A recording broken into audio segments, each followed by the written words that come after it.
Assalamualaikum warahmatullahi wabarakatuh. Sahabat Asyah yang berbahagia, kembali lagi dengan serial podcast di Ramadan Keluarga Sehat Sakinah untuk Semua. Sahabatnya Asyah, kita tahu bahwa serial Ramadan ini adalah yang ditunggu-tunggu kita semua, karena momen Ramadan adalah momen yang kita tunggu-tunggu terutama bagi umat muslim semuanya, dimana kita harapkan dari Ramadan ke Ramadan kita bisa membangun diri menjadi lebih baik lagi. Dan khususnya untuk tema kali ini, Ramadan ini bisa menjadi salah satu ajang nih untuk anak-anak bisa berlatih berpuasa sejak dini atau sedini mungkin. Oleh karenanya di episode yang sangat spesial ini kita akan membahas mengenai manajemen kesehatan anak selama Ramadan. Tentu aja bersama dengan pakar kita di sini, bersama dengan pakar kesehatan dan keperawatan anak yaitu Ibu Dr. Nurse Umi Solihah SPD MKep.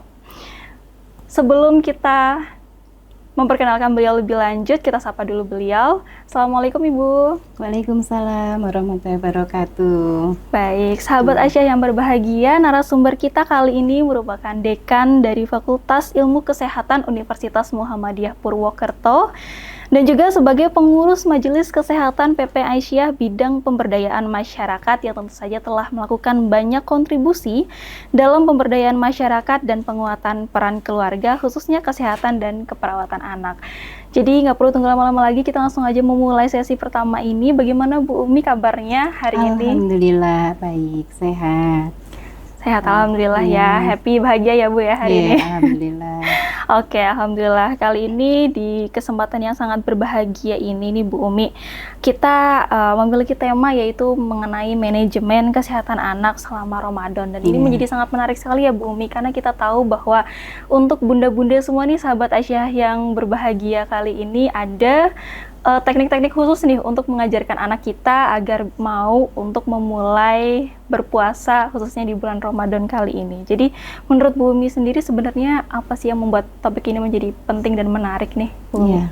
Ya, memang puasa Ramadan ini kan momen bagi setiap umat Islam ya, setiap muslim di dunia. Jadi itu sebagai salah satu ajang untuk berlatih. Nah, di dalam sebuah keluarga yang punya anak-anak, tentu ini menjadi upaya tersendiri untuk bagaimana anak-anak ini mampu belajar sehingga dipersiapkan agar nanti pada saat balik mereka sudah mampu mandiri berpuasa begitu. Oke, wah Masya Allah sekali ya Bu Umi, ya memang cukup penting ya Bu ya untuk mengajarkan anak-anak kita sedini mungkin untuk bisa mendapatkan pahala, salah satunya dari berpuasa di bulan Ramadan ini. Tentu saja dari step by step ya Bu Umi. Nanti kita akan lebih lanjut nih terkait dengan manfaatnya apa, kemudian bagaimana tips and triknya agar anak tetap sehat. Jadi bunda-bunda sekalian harus pantengin terus nih sampai akhir ya Bunda ya. Oke, kemudian nih Bun, kita tahu bahwa di bulan Ramadan ini berpuasa itu sangat penting untuk diri kita ya Bu ya. Tapi boleh di-share ke bunda-bunda Aisyah semua di sini, sebenarnya manfaatnya apa sih Bu bagi anak untuk berpuasa di bulan Ramadan ini? Nah, untuk anak berpuasa di bulan Ramadan yang pertama adalah manfaat kesehatan. Jadi anak-anak ini sudah mulai belajar untuk secara fisik sehat. Nah, kalau secara fisik, karena anak-anak ini kan sudah mulai berlatih mengatur pola makan pada saat sahur, pada saat berbuka, kemudian juga melatih untuk kesehatan mental, kesehatan rohani, ya, yaitu dengan melatih kesabaran, begitu. Kemudian juga berjiwa sosial, kesehatan secara sosial, karena pada saat bulan Ramadan anak-anak diajarkan untuk berbagi, begitu. Dan juga yang kedua adalah manfaat kedisiplinan. Karena pada saat itu anak-anak mulai mempersiapkan untuk puasa, dia akan belajar disiplin mengatur waktu, mengatur pola makan, pola istirahat, seperti itu. Oke, wah Masya Allah nih manfaatnya sangat baik sekali ya untuk perkembangan anak ya Bun ya. Oke, kemudian bagaimana nih Bu? Pasti bunda-bunda di sini khawatir kalau misalkan berpuasa itu anaknya jadi kurang sehat atau kurang produktif. Nah, tipsnya gimana nih Bun untuk sahabat Asyah di sini, tips agar anak tetap sehat selama berpuasa sampai maksimal? Ya, untuk sahabat Aisyah, nah ini penting sekali ketika kita mengajarkan anak untuk berpuasa, maka yang pertama adalah persiapkan dulu untuk anak. Ya, paling tidak persiapan secara mental anak itu siap untuk menjalankan ibadah puasa, karena sebetulnya mereka kan belum wajib untuk berpuasa. Nanti pada saat usia balik, kalau anak laki-laki 9 sampai 15 tahun atau anak gadis sampai dengan 13 tahun baru mereka untuk wajib berpuasa. Nah, sebelum masa balik tersebut, maka sebaiknya anak-anak dilatih untuk berpuasa, sehingga pada saat dia menjalankan wajib, maka dia akan siap untuk berpuasa. Nah, kemudian yang perlu diingat juga ini sahabat Aisyah, bahwa kita sebaiknya tidak memaksa anak untuk berpuasa, karena mereka memang belum wajib begitu, dan juga tidak membandingkan dengan anak lain. Anak-anak punya karakteristik sendiri-sendiri. Ada yang dia sudah memang terbina atau sudah siap untuk menjalankan kewajiban. Yang penting diberikan pengertian kepada mereka bahwa ketika berpuasa itu adalah kewajiban umat muslim ya di puasa bulan Ramadan ini. Kemudian juga akan mendapatkan pahala dan lain-lain. Nah, hal ini perlu ditekankan kepada anak-anak sehingga kesiapan ini akan dibina. Kemudian apabila perlu, bunda-bunda sekalian boleh memberikan hadiah-hadiah yang anak-anak suka, sederhana dan sebagainya. Tujuannya ya untuk memberikan reward ketika anak-anak kuat, dan itu pun nanti bertahap. Bapak, bunda-bunda paling tahu tentunya kondisi anak-anak, sehingga kapan dia mulai untuk bisa berlatih berpuasa, berapa jam latihan, karena namanya latihan kan boleh tidak dari terbit fajar sampai dengan terbenam matahari. Nah, yang paling penting adalah jaga asupan cairan. Anak-anak ini kandungan cairan di dalam tubuhnya lebih banyak prosentasenya dibandingkan orang dewasa, sehingga asupan cairan ini sangat penting bagi anak-anak. Kalau sampai kurang, maka dia akan lebih mudah mengalami dehidrasi begitu. Jadi memang harus dijaga betul kebutuhan cairan ini. Oke, wah Masya Allah nih Bu Umi. Jadi semangat nih, saya yakin bunda-bunda semuanya setelah mendapatkan informasi mengenai tips and triknya, kemudian cara tadi bagus sekali ya Bunda ya, memberikan reward kepada anak-anak agar semangat untuk berpuasa atau latihan berpuasa ini. Nah kemudian nih Bu Umi, topik kita selanjutnya adalah bagaimana sih, apa saja yang perlu diperhatikan sebenarnya untuk mengajarkan puasa kepada anak-anak nih Bu Umi. Ya, selain dari hal-hal yang lain tadi, terutama faktor pemenuhan kebutuhan nutrisi.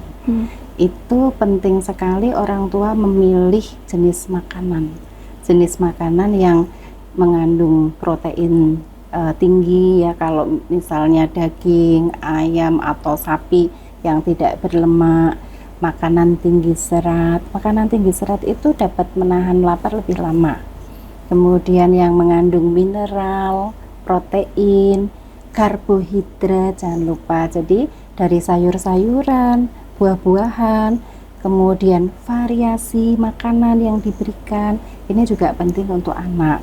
Nah, kemudian hindari makanan-makanan yang misalnya terlalu asam, terlalu pedas, begitu, itu juga perlu dihindari. Kemudian banyak es misalnya, atau minuman bersoda. Nah, kemudian asupan cairan yang tadi sempat kita bahas, bunda-bunda sekalian bisa menghitung. Kalau kita orang dewasa kan butuhnya minimal 2 liter dalam satu hari. Nah, kalau untuk anak-anak itu tidak sama. Jadi diukur berdasarkan berat badan anak. Misalnya berat badan anak bunda itu 20 kilo, maka kebutuhannya yang 10 kilo pertama ini dikalikan 30, 10 kilo kedua kalikan 50. Jadi kebutuhannya kalau beratnya 20 kilo itu ya hanya butuh 800 atau 3,5 gelas sehari. Tapi kalau berat badan anak bunda ini 30 kilo, maka dia butuhnya 10 kilo pertama kali 30 cc, 10 kilo kedua kali 50 cc, 10 kilo ketiganya kali 100 cc. Jadi butuh 1.800 atau sekitar 7 gelas. Itu untuk anak-anak yang umur-umur SD begitu. Jadi dia bisa minum misalnya pas buka 2 gelas, kemudian yang 3 gelas nanti sebelum tidur, kemudian pada saat sahur 2 gelas. Nah itu bisa diatur oleh bunda-bunda sekalian untuk mencegah dehidrasi. Oke, wah Masya Allah nih bunda-bunda, sangat informatif sekali yang telah disampaikan oleh Ibu Umi. Nanti bisa langsung dipraktikkan ya ke anak-anak, ataupun barangkali ada udah menjadi nenek nih di sini memperhatikan ke cucu-cucu ya bunda-bunda semua, sahabat Aisyah yang berbahagia. Baik, tak terasa nih kita sudah masuk ke topik terakhir nih bunda. Kita tahu bahwa banyak bunda-bunda di sini khawatir anaknya akan lemas atau kurang fit ketika mereka sedang berlatih berpuasa nih bunda. Jadi gimana sih tips dari Ibu Umi sendiri terkait mengatur kegiatan anak selama berpuasa nih bunda? Baik ya, sahabat Aisyah. Jadi anak-anak ini kan masih di tahap dia itu senang bergerak, bermain dan sebagainya. Namun orang tua perlu mengamati bahwa agar dia tidak terlalu berlebihan dalam beraktivitas. Misalnya anak kita suka nih bermain bola, kemudian dia berlari-larian, berkeringat dan sebagainya. Nah itu perlu dibatasi sehingga anak tidak terlalu lelah. Karena ketika terlalu lelah maka dia akan mudah kehaus, minta berbuka dan sebagainya, itu akan mengganggu puasa anak-anak. Jadi boleh diganti dengan permainan yang tidak membuat keringat berlebih, tidak terlalu lelah begitu. Kemudian juga menjaga agar makanan ini menghindari makanan-makanan yang tidak baik untuk anak-anak begitu. Itu juga penting untuk anak begitu. Lalu amati keluhan anak. Jadi kalau misalnya anak mengeluh misalnya sakit perut, jangan dianggap sepele. Artinya meskipun anak-anak ini bunda-bunda ingin melatih anak-anak untuk bisa berpuasa dengan baik, tapi kondisi anak harus diperhatikan. Kalau memang tidak kuat ya jangan dipaksakan begitu. Oke, wah Masya Allah nih Bu Umi, terima kasih banyak ini sudah memaparkan kepada kita semua terkait dengan tadi banyak ya teman-teman atau sahabat Aisyah yang berbahagia. Semoga teman-teman semua atau bunda-bunda semua bisa mengambil hikmah-hikmah baik dari apa yang telah kita perbincangkan hari ini. Jadi terima kasih banyak kepada Ibu Dr. Nurse Umi Solihah M.Kep atas kehadirannya di sini dan berbagi tips ke bunda-bunda Aisyah semua. Semoga kita bisa menjadikan Ramadan ini sebagai momentum untuk membentuk keluarga yang sehat dan mewujudkan sakinah sahabat Aisyah yang berbahagia. Baik, kalau begitu jangan lupa nih sahabat Aisyah untuk terus mengikuti serial podcast Ramadan Keluarga Sehat Sakinah untuk semua. Sampai jumpa di episode berikutnya. Semoga bunda-bunda semua tetap sehat dan juga semangat dalam beribadah, terutama dalam menjalankan puasa di bulan Ramadan ini. Dan tentu saja jangan lupa untuk mengikuti sosial media kami di sosial media Majelis Kesehatan PP Aisyah di Instagram @makes_ppa untuk mendapatkan informasi-informasi menarik dan up-to-date lainnya, terutama mengenai kesehatan maupun program-program kesehatan Aisyah semua. Baik, terima kasih. Mohon undur diri semuanya. Wassalamualaikum warahmatullahi wabarakatuh. Waalaikumsalam warahmatullahi wabarakatuh.